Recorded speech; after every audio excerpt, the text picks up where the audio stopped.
तुम्ही पाहत आहात नागरिक वार्ता न्यूज चॅनल, नागरिकांच्या समस्यांना भिडणारा बुलंद एल्गार. अटक झाली पाहिजे, त्यांचा राजीनामा घ्या असे देखील आता मागणी होते. का वाटतं घ्या ना, माझा कोणाचा राजीनामा पाहिजे, कुठला राजीनामा पाहिजे, आमदारकीचा राजीनामा द्या असं मनीषा कोण म्हणतंय, आमदार कोण मनीषा कायंदे. अच्छा, त्यांना बोलू द्या ना, त्यांना कायद्याची किती माहिती आहे मला माहित नाही. राष्ट्रवादीकडे देखील मागणी होते. राष्ट्रवादी भुजबळ साहेब माझ्या मागे उभे राहिले हो. भुजबळ साहेब भुजबळ साहेबांना मी पाठवण केली आहे, काय सांगा. तेच बहुजनांची समाज व्यवस्था ज्यांना व्यवस्थित समजते ते भुजबळ साहेब माझ्या मागे उभे आहेत. बाकीच्यांची मला अभ्यासक्रमामध्ये त्याच्यावरती बोला ना, त्याच्यावरती बोला. जितेंद्र आव्हाड झाला ना, गुन्हा दाखल झाला, हे केलं ते केलं, एवढं राज्यभर तुम्ही सगळे केलेत. राज्यभर मनुचे पुतळे जाळून दाखवा ना. तुम्ही प्रसिद्धीसाठी हे करताय असं अजित पवार गटाकडून सांगण्यात येतं. अजित पवार गट कोण आहे मला माहित नाही. त्याचा परिणाम काय होतो या पुस्तकात जर म्हणून या पुस्तकात जर म्हणूनचे श्लोक आले तर याचा अर्थ मनुस्मृतीचा या महाराष्ट्रामध्ये प्रवेश सुरू झाला. ज्या महाराष्ट्रामध्येच मनुस्मृतीला आडवं पाडण्यात आलं, ज्या महाराष्ट्रामध्ये त्याचं दहन करण्यात आलं आणि ते दहन करून नंतर संविधान लिहिलं आणि मनुस्मृती कायमची संपवली. हे इथे महाराष्ट्रामध्ये एक वर्ग होता जो 1950 साली म्हणाला होता की आम्ही हे संविधान मानत नाही कारण का आमचं संविधान मनुस्मृती आहे. स्त्री ही वासनेने भरलेली आहे, स्त्रीला कायम कामवासना असतात, तिच्या डोळ्यात वासना असते, असं म्हणणारं संविधान आम्हाला नको आहे. स्त्रियांचा इतका अपमान, इतकं खालच्या पातळीवर जाऊन बोलणं, समाजामध्ये चार व्यवस्था निर्माण करून जातीद्वेष निर्माण करणं हे कामच नाही आहे कोणाचं. माणसाला माणसाप्रमाणे जगू दिलं पाहिजे असं डॉक्टर बाबासाहेब आंबेडकरांचं मत आहे. आणि बाबासाहेब आंबेडकरांबरोबर कोण कोण होते त्याचा तुम्ही विचार करा. सगळे सवर्ण, उच्च सवर्ण त्यांच्याबरोबर होते. सुरबानामर टिपणीस हे जे तिथले नगराध्यक्ष होते यांचे वय 28 होतं जेव्हा त्यांनी त्यांना बोलवलं. बाबासाहेबांचं वय 38 होतं. त्यांच्या घरावरती बहिष्कार टाकण्यात आले, त्यांच्या घरावरती हल्ले झाले, त्यांची घरं पेटवण्यात आली, पण ते मागे हटले नाही.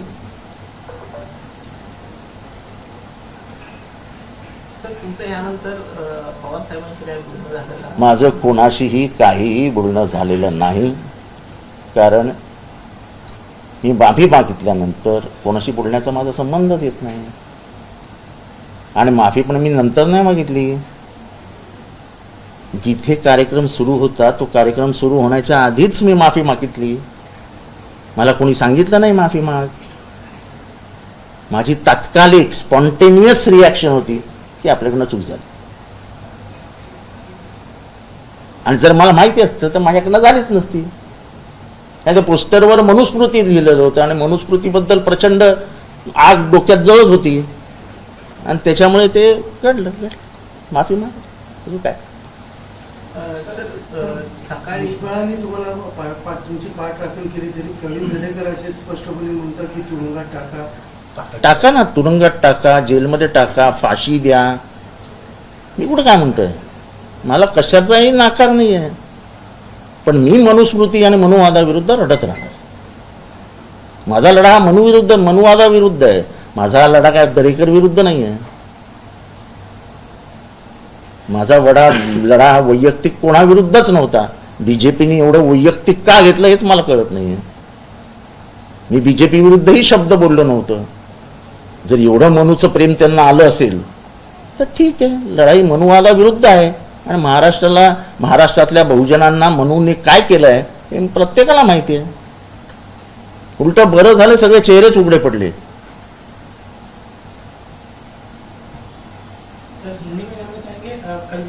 जरा एक मिनिट रुक ना.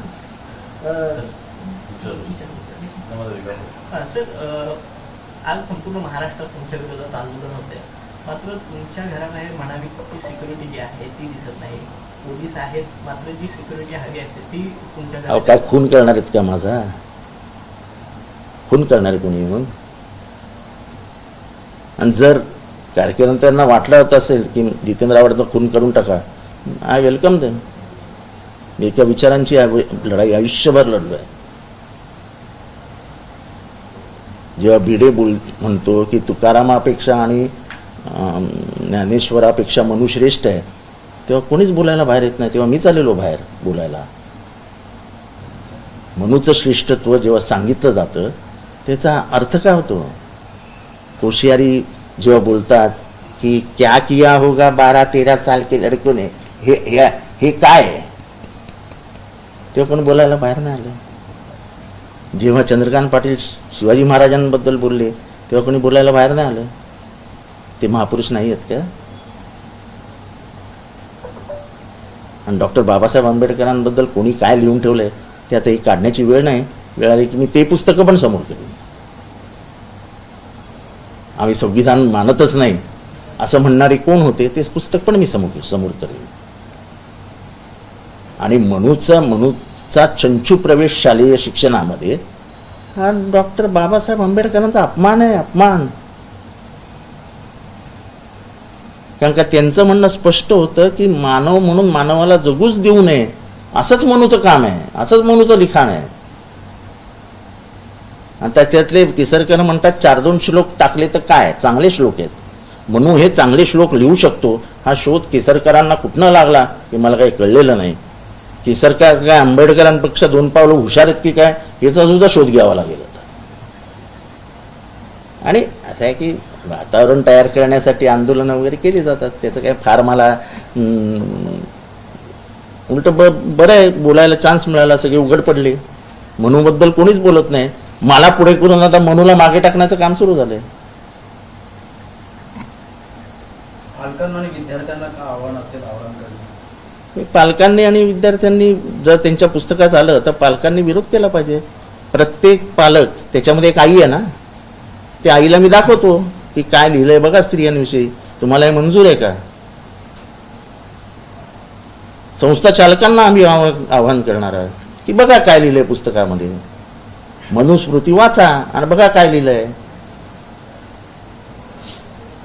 की एका क्षुद्र स्त्रीने कशी कोणाची सेवा केली पाहिजे. म्हणजे तिला फक्त उपभोगच घेतला पाहिजे, तिचा बाकी काही कामच नाही आहे. ती पुरुषांना बिघडवण्यासाठी जन्माला आली आहे. तिच्या डोळ्यात काम वासना असतात. ती शृंगार फक्त पुरुषांना ताब्यात घेण्यासाठीच करते. तुम्हाला सगळ्यांना आया बहिणी आहेत, तुम्हाला मान्य आहेत का मला सांगा? सगळ्यांना आया बहिणी आहेत. ही लढाई विचारांची लढाई आहे. ठीक आहे, माझ्याकडनं काल चूक झाली, आंदोलन झालं, पण आंदोलन करताना मनुविषयी कोणी बोललं नाही. कारण का ह्यांच्यातला मनु मेलेलाच नाही आहे, ह्यांच्यातला मनु जागा आहे. आणि मी आज म्हणत नाही, मी नेहमी म्हणत होतो की ज्या ती एखादी तुम्ही यांना सत्ता द्यायला सुरुवात कराल त्या दिवशी मनुचा पुनर्जन्म होईल.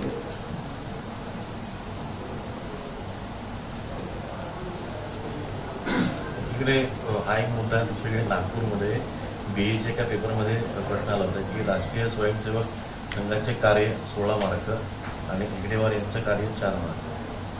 20 मार्काचा पेपर होता, त्यामध्ये 2 प्रश्न विचारले गेले होते. हे सगळे प्रश्न येणार ना आता. व्यवस्थेमध्ये कोण आलंय हे लक्षात घ्या तुम्ही.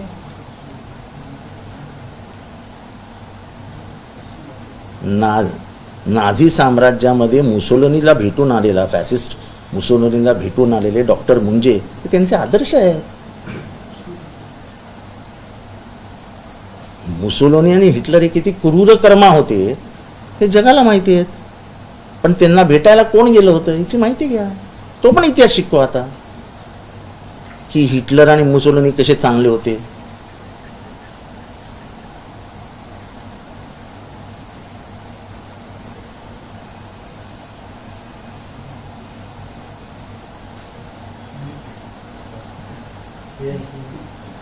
अभिजित पानसे एक मुद्दा उपस्थित केला की ठाण्यात अनेक ठिकाणी ड्रग्स मिळत आहेत. एवढ्या मोठ्या विषयावर बोलतात. ड्रग्स मिळत आहे ते तर म्हणजे सगळ्यांनाच माहिती आहे. त्याला काय म्हणजे मोठं आहे, एक तरुण पिढी बर्बाद होते. पण ज्यांनी ड्रग्स रोखायला पाहिजेत ते रोखत नाहीत. सर, दिल्ली में जाने से कल जिस तरीके से आपके ऊपर लगातार आरोप हो रहे, पूरे महाराष्ट्र में आंदोलन किए जा रहे हैं, उसको लेकर आपने माफी भी मांगी, लेकिन क्या आप इस्तीफे के लिए किस तरीके से आपकी मांग रही है? क्या क्या आपकी मांग रही है? मेरी कुछ मांग नहीं है। मैंने जो मनुस्मृति जलाने का कार्यक्रम था वो पूरा कर दिया। वो जब जोश में थे सब, तब एक पोस्टर फाड़ा गया, उसके ऊपर एक छोटा फोटो बाबा साहब का था, उसको ईजा पहुंची, उसके लिए उसी समय हमने माफी मांग ली। और आप फेसबुक और ट्विटर पे जाके देखिए, लोगों ने कहा है कि जब माफी मांगी है तब इतना बवाल क्यों कर रहे हैं आप? क्योंकि उनको मुझे आगे करके मनु को पीछे छुपाना है। मनु के बारे में जो खुल के बोल रहे हैं, आप मत बोलिए, आपके ऊपर गुनाह दाखिल हुआ है, आपको हम डाल देंगे, मुझे फांसी चढ़ा दो। जाते जाते मैं भी मनुवाद के खिलाफ ही बोलूंगा। जैसे भगत सिंह ने कहा था कि मुझे आप फांसी दो, लेकिन पुनर्जन्म पे मेरा भरोसा नहीं है, विश्वास नहीं है। लेकिन पुनर्जन्म अगर हुआ और तभी भारत स्वतंत्र नहीं हुआ तो मैं फिर से आपको गोलियां मारूंगा। ये मनुवाद की लड़ाई जो 5000 सालों से चालू है, वो बाबा साहब ने 97 ईयर्स पहले, 97 साल पहले मनुस्मृति जलाई थी। मुझे फख्र है कि उसके बाद मैं वहां पहुंचा, कार्यकर्ते वहां पहुंचे, ये था वो था, हम लोग सब ने मिलके ये काम किया। बाबा साहब ऊपर से हमको आशीर्वाद देते होंगे कि तुमने तुम्हारा फर्ज निभाया। कुछ गलतियां होती है, गलतियां नहीं हुई तो वो आदमी भगवान हो जाएगा। मुझे भगवान नहीं होने का है। गलतियां नहीं करूंगा तो मैं इंसान करके पहचाना ही नहीं जाऊंगा। जब होशियारी बात करता है ऐसा जोर जोर से हाथ दिखा के हमारे सावित्रीबाई फुले और ज्योतिबा फुले के बारे में, तब कोई माफी नहीं मांगने को बोलता है। जब वो शिवाजी महाराज के बारे में बोलते हैं तब कोई माफी मांगने को नहीं बोलता है। जब चंद्रकांत पाटिल शिवाजी महाराज के बारे में बोलते हैं तब कोई बोलता नहीं माफी मांगो करके।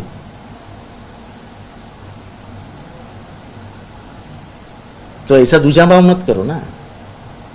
आप मुझे आगे करके मेरा नाम लेके दिन भर आप मनु के बारे में जो महाराष्ट्र में अभी चल रहा है उसको पीछे डालना चाहते हो। आपको मालूम नहीं होगा, महाराष्ट्र में 17 जगह पे आज फिर से मनुस्मृति जलाई गई। अकोला में जलाई गई, जलगांव में जलाई गई, नासिक में जलाई गई, कल्याण में जलाई गई। कई जगहों पे लोगों ने आके बाहर आके मनुस्मृति का दहन किया। कोई डरता थोड़ी है। क्या करेंगे, मार देंगे? मौत के लिए तो हम कभी भी तैयार है यार। सर पे कफन ही बांध के निकले। किसी की हिम्मत थी क्या बोलने की हम 2 हमारे 12? बोला ना मैंने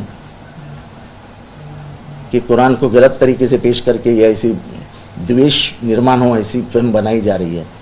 देखो, ऐसे विषय जो समाज को हानिकारक है उसके बारे में नहीं बोलेंगे तो उससे अच्छा है कि हम राजनीति छोड़ दे यार। जो गलत है वो गलत है। मेरी गलती हुई, मैंने माफी मांग ली। अब उनकी जो गलती है उसके बारे में क्या? ये तो मैं नहीं बोला ना, केसरकर बोला ना कि 4 श्लोक लिए तो क्या हुए, अच्छे श्लोक है। तो मनु को भी कभी से इनको अच्छे लगने लगे। हमारे एक पत्रकार भगिनी को पूछा गया था, तेरा टिकली किधर है तेरी? आप पूछ सकते क्या किसी महिला को, तो टिकली लगाती कि नहीं लगाती? तेरे लड़की को बोलना, जाके दूसरे के लड़की को बोलने का अधिकार है क्या?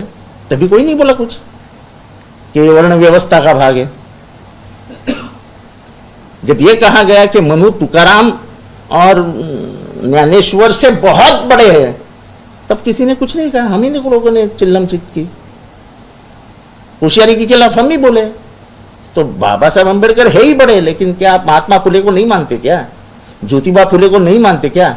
कर्मवीर भाऊराव पाटिल भीख मांग के स्कूल निकालते थे, ऐसे कहने वाले को आप क्या बड़ा मानते हैं क्या? आज कम से कम कुछ नहीं तो कुछ 15-16 लाख बच्चे उस स्कूलों में पढ़ रहे हैं।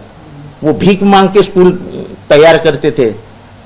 शर्म नहीं आती? जिस जमाने में बहुजन पूरा स्कूल से बाहर कर दिया था, पढ़ना लिखना मना था, उस वक्त कर्मवीर भाऊराव पाटिल बाहर आके उन्होंने स्कूलें बनाई, रैयत शिक्षा संस्था नाम की संस्था बनाई। आज लाखों करोड़ों लोग उसमें से सीख के IAS बने, IPS बने। आज मंत्रालय में आधे अधिकारी तो रैयत शिक्षण संस्था के है। उसके ऊपर बात नहीं करेंगे क्या आप? मनु ने जो स्त्री के बारे में बात किया है उसके बारे में बात करो, चलो आओ विवाद करते हैं सामने सामने, उसके ऊपर बात नहीं करोगे? मैं तो आज मांग कर रहा हूं, मेरी गलती हुई, माफी चाहता हूं, लेकिन आज मैं मांग करता हूं अगर तुम सही में डॉक्टर अंबेडकर को मानते हो तो मनुवाद मनुस्मृति किताब फिर से महाराष्ट्र में आएगी नहीं, उसकी प्रिंट की ही नहीं जाएगी, ये हमसे वादा करो। चलो प्रकाश आंबेडकर म्हणतात की जाळ्याने तर छगन भुजबळ आपका समर्थन कर रहे हैं, सत्ताधारी पार्टी के मंत्री है, लेकिन एक तरफ दूसरी सत्ताधारी पार्टी के जो नेता है आपका विरोध कर रहे हैं। देखो ऐसा है, छगन भुजबल को सामाजिक व्यवस्था समझती है। कल मेरे को जब पूछा था कि आपके साथ कैसा होता है, देखो दो आदमी की मेंटल वेवलेंथ कैसी जुड़ती है। जब कल मुझे 14 जो तालाब है जहां पे अब डॉक्टर बाबा साहब अम्बेडकर ने पानी पिया था, उधर मुझे पूछा गया कि तुम्हारे साथ कौन आ सकता है विरोधी पार्टी से, सत्ताधारी पक्ष से। मैंने एक ही नाम लिया था, छगन भुजबल, क्योंकि उनके साथ रह चुका हूं। भले ही हम अभी अलग अलग हैं, लेकिन उनकी मानसिकता क्या है मैं बराबर जानता हूं। सर एक तरफ पुणे में जिस तरीके से घटना है उसके बाद आपके जो मैटर को सबसे ज्यादा बड़ा है, कहीं ना कहीं मैटर को डाइवर्ट ऐसा है कि पोर्शे में क्या क्या हुआ, किस आदमी ने खून के सैंपल फेंक दिए, उसको किसके किसके फोन आए थे, कमिश्नर को किसके किसके फोन आए थे, ये सब डाइवर्ट करना है। मेरी गलती हुई, बहुत बड़ी गलती हुई, और इनको एक मौका मिल गया सबसे दूर हटने का। ऐसा दूर नहीं हट सकते। पूरे महाराष्ट्र को मालूम है कमिश्नर को फोन किसने किए, एमएलए कहां गया है, वो जो मालिक है बाहर के क्या कंस्ट्रक्शन, वो पैसा किसको देता है, करोड़ों में पैसा किसको देता है, सबको मालूम है। सैंपल बदले जाते हैं, सैंपल, ये सरकार के मजाक है।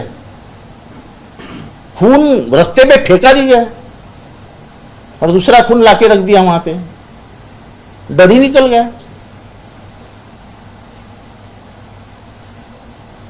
जज को किसने बोला था ये सब, तुम क्या निबंध लिखो, फिर जाके लेफ्ट राइट पुलिस का काम करो। सरकार क्यों नहीं बोल रही उसके ऊपर, जहां जिधर जलगांव में 2 बच्चे और एक मां मर्सिडीज के नीचे आ गई और मर गई, उसके ऊपर ये सरकार क्यों नहीं बोल रही है? ठीक है मेरी गलती हुई, लेकिन मेरी गलती इतनी बढ़ चढ़ के बता करके अपने अपराध छुपाने की कोशिश मत करो। मैंने तो माफी मांग ली, और इधर से मांगी, इधर से, और ऐसा भी नहीं किसी ने मुझे कहा, जिधर खड़ा था उधर से ही मैंने माफी मांग ली। मुझे किसी ने कान में आके बोला नहीं माफी मांगो करके। जब दिल से करता हूं ना, तब दिल से बात करता हूं। और आपको मालूम है, सभी को बताना चाहता हूं, 30 साल में मैंने जब भी कोई भूमिका ली है, चाहे वो कितनी भी समाज में उससे कितनी भी प्रतिक्रिया आई हो, मैंने कभी भी किसी से भी माफी नहीं मांगी है। ये पहली बार मैं माफी मांग रहा हूं कि मैंने मेरे बाप का अपमान कर दिया था। मी माझ्या बापाचा अपमान केला होता, माझ्या हातनं माझ्या बापाचा अपमान झाला होता, माझ्या हातनं माझ्या बापाचा फोटो फाडला गेला होता, मला इतकं वाईट वाटत होतं, आणि म्हणून मी माफी मागितली। मी आजपर्यंत कुठल्याही घेतलेल्या भूमिकेबद्दल कधीही माफी मागितलेली नाही। और मुझे अगर कोई बोले तो मैं 10 बार नहीं 100 बार माफी मांगूंगा, क्योंकि बाप के साथ मेरी गलत कुछ कार्रवाई हुई है तो मुझे उसका दुख जिंदगी भर रहेगा। कल का इतना सुंदर कार्यक्रम हुआ और उसको आखिरी में काला डब्बा लग गया। तेच मराठीमध्ये विचारतो की एकूणच जे पोषक प्रकरण आहे ज्यामध्ये डॉक्टर तावडे पण हे मोठे मोठे सुसूंचे बी वगैरे सगळे समाविष्ट आहेत, मोठे न्यायदान ज्या पॉलिटिकल बॅकिंग शिवाय होऊ शकतं का? पॉलिटिकल बॅकिंग शिवाय हे होऊ शकतं का? आणि काल कुठल्याही पक्षाचा कार्यक्रम नव्हता, आम्ही असेच ज्यांची विचारसरणी जुळते ते सगळे जमा झालो, आणि महाड मधले खास करून नागरिक, म्हणजे महाड मधल्या बौद्ध जनसभेने तर जागच्या जागी सांगितलं की जितेंद्र आव्हाडांची कुठलीही चूक नाही, हे अनावधानाने झाले, आणि आम्हाला अभिमान आहे की जितेंद्र आव्हाड 180 किलोमीटर आले आणि पहिला माणूस ज्याने या मनुस्मृती विरुद्ध आवाज उठवला अजून मला काय हवं? ठीक आहे ना, काही जणांना राग आला. तुम्ही फेसबुक ट्विटर बघाल तर 90% लोक, सर्व समाजातली लोक म्हणतात जितेंद्र आव्हाड हे करूच शकत नाहीत, हे अनावधानाने त्यांच्याकडनं झालेलं आहे आणि त्यांनी माफी मागितली. त्याच्याबद्दल एवढं मोठं का करायचं? मला त्याच्याबद्दल बोलायचं नाही. नाही, असं आहे की कालपासून आजपर्यंत सगळीकडे फक्त जितेंद्र आव्हाड जितेंद्र आव्हाड जितेंद्र आव्हाड जितेंद्र आव्हाड, पोरशे, अगरवाल, टावरे, रक्त, टिंगरी, मला नाव नाही घ्यायचं कोणाचं, हे सगळं बाजूला जावं. सोपं काम झालं ना माझ्यामुळे, त्याचं मला जास्त वाईट वाटतंय की इथला जो पॉलिटिकल नेक्सस आहे पुण्यातला, तो पॉलिटिकल नेक्सस ओपन होत असतानाच हे घडलं आणि लगेच सगळ्यांनी उड्या घेतल्या की हे पॉलिटिकल नेक्सस उघडवू नये.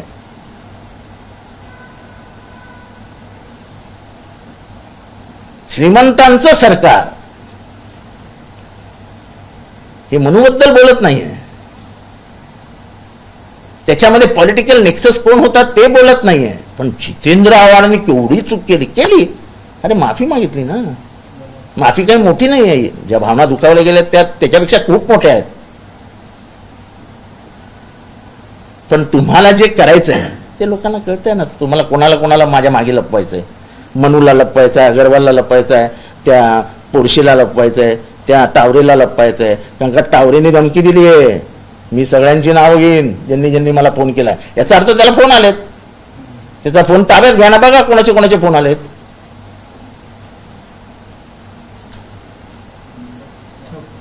काल ह्याचा प्रवेश घेतला आणि प्रवेश घेताना याला दम दिला की तुझे काय काय धंदे आम्हाला माहिती आहेत, पोलिसांना सांगून तुला आतमध्ये टाकू तू जर आमच्याबरोबर आला नाहीस तर. पोलीस तर असे म्हणजे फोन करता येते की त्याचे काय पोलीस यांच्या घरचे नोकरच झालेत. ह्याचं काही काय खून केलेत, हा काय गुन्हा आहे, ह्याच्यावर एक गुन्हा आहे. आत्ता आमच्या एका कार्यकर्तीला मारलंय कळव्यामध्ये, पूर्ण सोनं बिनं काढून घेतलंय. ती बिचारी बेशुद्ध पडली, मी तुमच्यासाठी थांबलोय, मी आता तिच्याकडेच चाललोय. हे जे काय सुरू झालंय ना महाराष्ट्रात, हे चांगलं नाही आहे. आम्ही इकडून काय बांगड्या घालून बसलेलो नाहीये. झोपड्या कुठे बांधल्या जात आहेत, कुठल्या गुंडांना कुठे आणून ठेवलं जात आहे, सगळं आम्हाला माहिती आहे. जर बाहेरचे गुंड आत्तापासून विधानसभेच्या निवडणुकांसाठी येऊन ठेवणार असतील तर कळव्यामध्ये आणि मुंबईमध्ये काय होणार आहे आम्हाला कळतंय. आम्ही पण मेलेल्या आईचं दूध प्यालेलो नाही.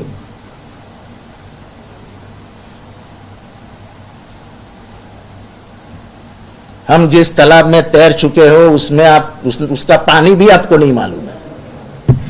सर प्रकाश आंबेडकर म्हणतात की तुमचा निषेध करत की मनुस्मृती जाण्याने मदत नाही तर कृतीने संपवावी लागते. ते मीच सांगतोय की कृतीनेच संपवावी लागेल. त्यांनी हे सगळं बीजेपीला सांगावं की कृतीने संपवा. आम्ही तर कृतीने कधीच संपवलंय. आमच्या घरी एकच मुलगी आहे, तिलाच सगळं आम्ही मानसन्मान देतो. मनूला पहिला कापला आम्ही तिथेच ना. आमच्याकडे हेच नाहीये, सरंजामशाहीच नाहीये. आमचा दरवाजा असा उघडा असतो, कोणी यावं कोणीही जावं. तुम्ही सगळे आहात. तुम्हाला कधी विचारलं जातं तुम्हाला प्रवेश देताना काय आहे, कोण आहे, नाव काय, काय विचारलं जातं? आम्ही मनूला कधीच पायाखाली मारून टाकलाय. मनू जिवंत होता कामा नये एवढीच आमची इच्छा आहे.